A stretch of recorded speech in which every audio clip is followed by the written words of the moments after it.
Hello बच्चों, मैं बात कर रहा हूँ नीट 2024 का पेपर जो न्यूटन्स लॉ मोशन से लिया गया है। A horizontal force 10 newton is applied to a block A as shown in the figure. जैसे कि यहाँ पर दो ब्लॉक है, ये एक ए ब्लॉक है और दूसरा क्या है, बी ब्लॉक है। दोनों कांटेक्ट में रखा हुआ है। तो ए ब्लॉक पे 10 न्यूटन का फोर्स अप्लाई कर रहा है, ये कह रहा है ये क्वेश्चन में।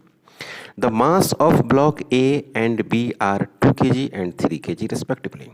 A block का मास 2 kg और B block का मास 3 kg. The blocks slides over a frictionless surface. जो सरफेस है स्मूथ है, फ्रिक्शनलेस है, इसमें कोई फ्रिक्शन फोर्स नहीं लगेगा। The force exerted by block A on block B is, तो A जो है ना, ए पे कितना बी के द्वारा फोर्स लग रहा है ये बताना है। ऑप्शन में है 0 न्यूटन, 4 न्यूटन, 6 न्यूटन, 10 न्यूटन। तो सबसे पहला काम आपको ये करना होगा कि आप फोर्स डायग्राम बनाइए। फोर्स डायग्राम अगर बनाते हैं आप कि ये हो गया आपको 2 न्यूटन,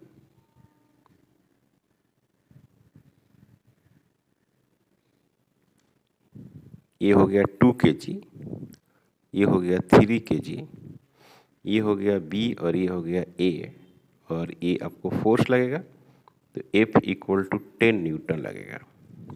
अब जाहिर सी बात है कि जब इस पे फोर्स लगेगा तो इस ब्लॉक के द्वारा इस पे भी फोर्स लगेगा, तभी तो ये चलेगा। तो ये साथ चलेगा, तो जितना फोर्स इस पे लगाएगा उतना ही फोर्स इस पे भी लगता है। तो बोथ ब्लॉक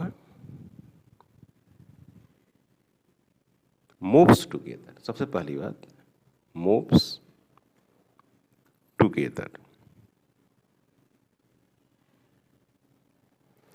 तो F इज इक्वल टू क्या लिखेंगे बच्चों? F बराबर लिखेंगे m नेट इंटू ए।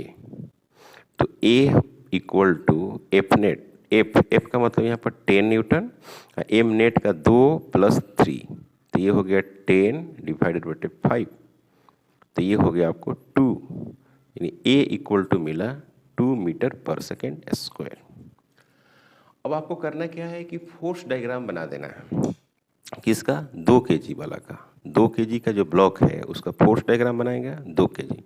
तो इस पर 10 न्यूटन इधर से लग रहा है बिल्कुल, और एफ कॉन्टेक्ट इधर से लग रहा है, एफ कॉन्टेक्ट, और ये फाइनली किधर जा रहा है? इधर जा रहा है ऐसे। तो 10 मतलब कि F net is equal to 2 mass है इंटू एक्सेलरेशन। तो एफ नेट का बदले हो गया आपको 10 minus F C is equal to 2 into 2। तो यहाँ पर क्या हो गया? F C is equal to 10 minus 4 is equal to 6 newton. तो एफ कॉन्टैक्ट फोर्स 6 न्यूटन, मतलब कि बी ब्लॉक जो है वो ए पे कितना फोर्स लगा रहा है? 6 न्यूटन का फोर्स लगा रहा है। ये क्वेश्चन था जो न्यूटन्स लॉ ऑफ मोशन से लिया गया था, तो 6 न्यूटन इसका आंसर होगा।